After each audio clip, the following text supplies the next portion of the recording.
Hey guys, it's me and Moosey, and I wanted to talk about some Ableton routing tricks I use. I just find these really creative and useful, and I'm hoping somebody else enjoys them too. So, this is Ableton default drum loop. I'm sure you've heard it. And if you wanted to, you could get 2 gates in, and you could set one gate to flip, and you could set their thresholds to the same. And you could even map that to this macro so that you can adjust it real easy. Then you would capture everything over X volume there, under X volume there, and you could get the whole sound coming through, but you could process it 2 different ways.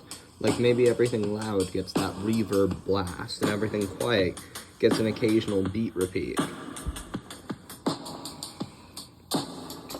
And this could be really cool for drum loops, like maybe the kick and the snare are louder than the hats, so you could kind of isolate them and process that in that way.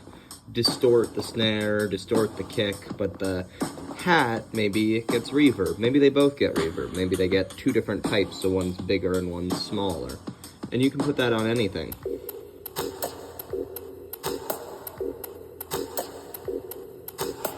Moose likes that one.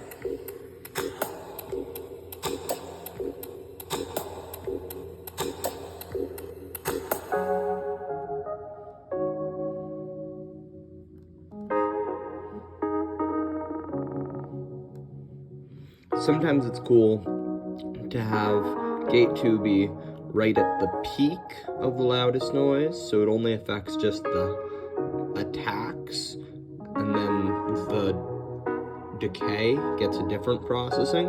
That can be a cool thing to do.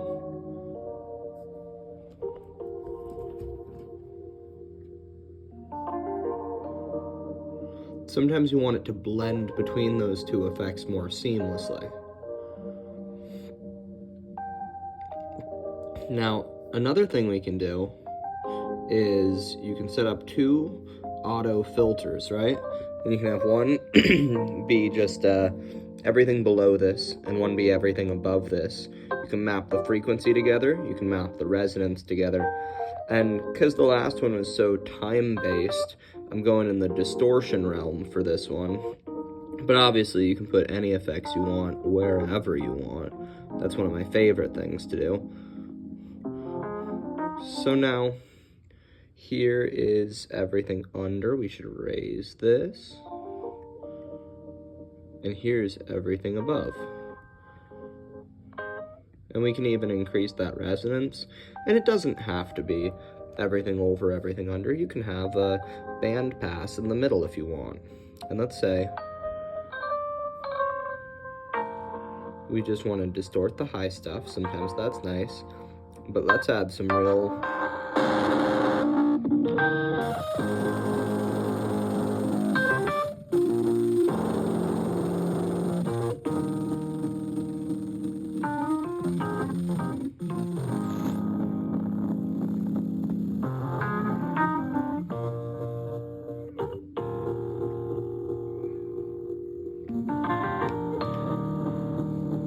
and now that bass turns into this warm pad.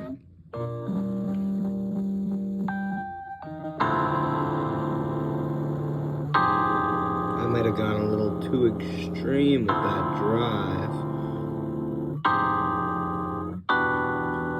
But we just kind of blend it in right.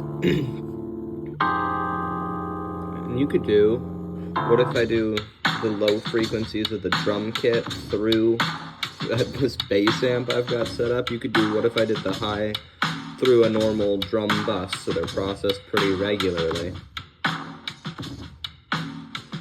And using it so that you get 2 different flavors of distortion to color one sound. That's a really fun way to do it, but there's no rules. You can do everything above gets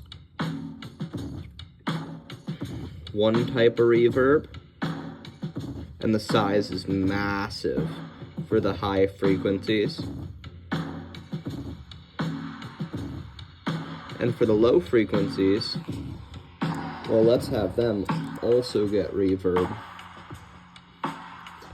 but they'll get a lower amount, but it'll be wider. And now you're creating this really complicated room for the drum kit to sit in.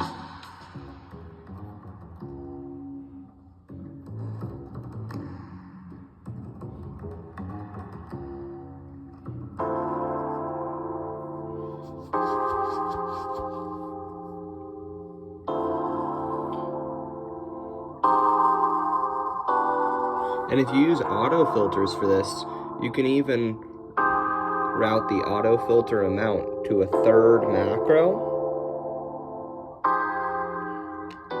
And now it sort of fades between those two over time. You can invert the phase, and you can make them spread apart and create this bandpass feel in the middle, or you can make them move in the same way. Really cool effects. And there's no reason that the loud quiet and the over-under have to be two separate techniques. Here's a mega effects rack where I got everything I just showed off all routed to one rack.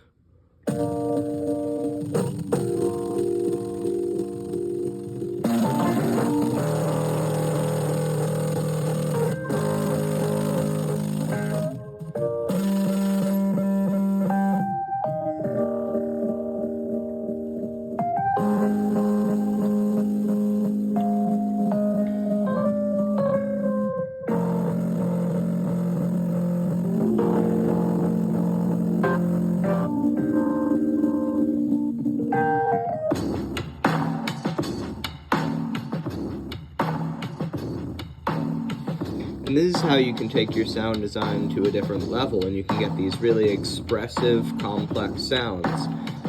The more effects you add, the more work you're going to have to do to make it sound good, but you can always do that.